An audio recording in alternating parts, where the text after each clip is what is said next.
नमस्कार दोस्तों, स्वागत है फिर से आपका हमारी इस YouTube चैनल पर।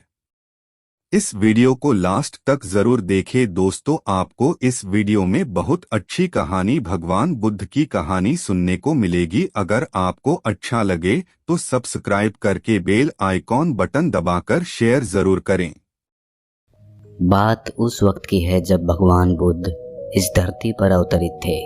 एक आदमी जिसके पास धन दौलत की कोई कमी नहीं थी, जीवन बिताने के लिए एक चरित्रवान पत्नी और राम लक्ष्मण जैसे 2 बच्चे भी थे। सब कुछ था उसके पास। फिर एक दिन उस आदमी के मन में भगवान को पाने की लालसा जगी। उसने सोचा कि मैंने बहुत सारा धन कमा लिया, अब कभी भी धन की कमी तो नहीं आएगी और धन के अलावा भी मुझे किसी भी चीज़ की कोई परेशानी नहीं है। बस अब बचे कुचे जीवन में मुझे ईश्वर के दर्शन करने हैं। उस आदमी ने ईश्वर को खोजने की ठान ली।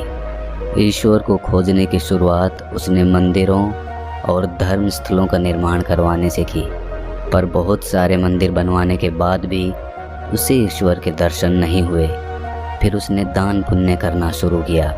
उसने अपने खजाने में से बहुत सारा धन दान पुण्य में लगा दिया, लेकिन फिर भी उसे ईश्वर के दर्शन नहीं हुए। फिर उस आदमी ने सोचा कि अब मुझे बड़े धामों की तीर्थ यात्रा करनी चाहिए। उस आदमी ने बहुत से तीर्थ स्थलों की यात्रा की और उनके दर्शन किए। ऐसे ही 20 साल गुजर गए, पर उस आदमी को ईश्वर कहीं नहीं मिले। भगवान को पाने की कोशिश करते करते वो इंसान थक गया और आखिरकार एक दिन महात्मा बुद्ध के पास पहुंच गया और कहने लगा कि हे बुद्ध, मैं 20 साल से ईश्वर को खोज रहा हूँ, पर मुझे ईश्वर कहीं भी नहीं मिले। क्या आप मुझे ईश्वर को पाने का कोई मार्ग दिखा सकते हैं? उस आदमी की बातें सुनकर महात्मा बुद्ध उससे पूछने लगे कि ईश्वर को खोजना कोई बड़ी बात नहीं है, वो तो बड़ी आसानी से मिल जाते हैं। अच्छा, तुम ये बताओ कि ईश्वर को खोजने के लिए तुमने क्या किया और कहाँ कहाँ खोजा? वो आदमी बुद्ध को सारी बात बताता है कि मैंने बहुत सारे मंदिरों और धर्म स्थलों का निर्माण करवाया, दान पुण्य भी किया और कई सारे तीर्थ स्थलों के दर्शन भी किए, फिर भी मुझे ईश्वर के दर्शन नहीं हुए।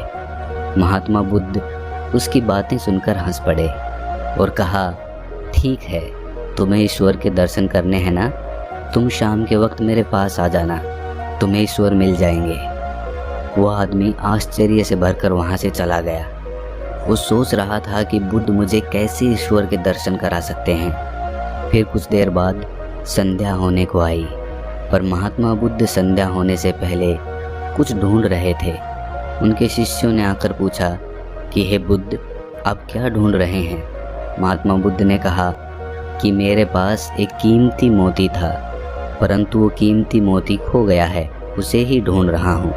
महात्मा बुद्ध की बात सुनकर शिष्य भी उस मोती को ढूंढने में लग गए। सभी मोती को ढूंढ ही रहे थे कि इतने में वो आदमी भी वहाँ पर पहुँच गया। उसने देखा कि कुटिया के बाहर महात्मा बुद्ध और उनके शिष्य कुछ ढूंढ रहे हैं। उस आदमी ने बुद्ध के पास जाकर पूछा कि हे बुद्ध, आप क्या ढूंढ रहे हैं? महात्मा बुद्ध ने बताया कि मेरा कीमती मोती खो गया है, उसे ही ढूंढ रहा हूँ। ये सुनकर वो आदमी भी उस खोए हुए मोती को पूरी लगन से ढूंढने में लग गया। ढूंढते ढूंढते रात होने को आई, पर मोती नहीं मिला। वो आदमी परेशान हो गया और फिर उसने महात्मा बुद्ध से पूछा कि गुरुजी, आपने आखिरी बार मोती को कहाँ देखा था? ठीक से याद कीजिए। महात्मा बुद्ध सोचकर बताते हैं कि मैंने आखिरी बार वो मोती कुटिया के अंदर देखा था। ये सुनकर वो आदमी गुस्से में आ गया और बुद्ध से कहने लगा, आप में थोड़ी सी भी अकल नहीं है बुद्ध? अगर मोती आपकी कुटिया के अंदर गुम हुआ है तो कुटिया के अंदर ही मिलेगा ना, बाहर थोड़ी मिलेगा। आप सब बेकार में इधर उधर ढूंढ रहे हैं और मुझे भी अपने साथ ढूंढवा रहे हैं। आप अपना तो समय व्यर्थ कर ही रहे हैं और दूसरों का भी समय व्यर्थ कर रहे हैं। फिर महात्मा बुद्ध उस आदमी की तरफ देखकर मुस्कुराने लगे। ये देखकर वो आदमी बोला कि हे बुद्ध, आप हंस क्यों रहे हैं? मुझे कुछ समझ नहीं आया। महात्मा बुद्ध बोले, कि मैं तुम्हें यही तो समझाना चाहता था कि जिस ईश्वर को तुम 20 सालों से बिना सोचे इधर उधर ढूंढ रहे हो, तुमने उसे कभी अपने अंदर की कुटिया में खोजा ही नहीं। ईश्वर कभी खोजने से नहीं मिलते, उसके लिए तन और मन पवित्र होना चाहिए, तभी ईश्वर के दर्शन होते हैं।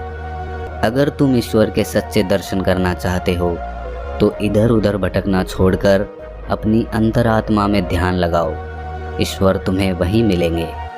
अपने अंदर के ईश्वर को तुम देख लोगे तो हर जगह, हर इंसान में तुम्हें बस ईश्वर ही दिखाई देंगे। महात्मा बुद्ध की अमृत भरी वाणी सुनकर उस आदमी को अपनी गलती का एहसास हो गया और बुद्ध के चरणों में गिरकर माफ़ी मांगते हुए कहा कि मैं बेकार में ही इधर उधर भटक रहा था, वास्तव में तो ईश्वर हमारे अंदर ही होते हैं।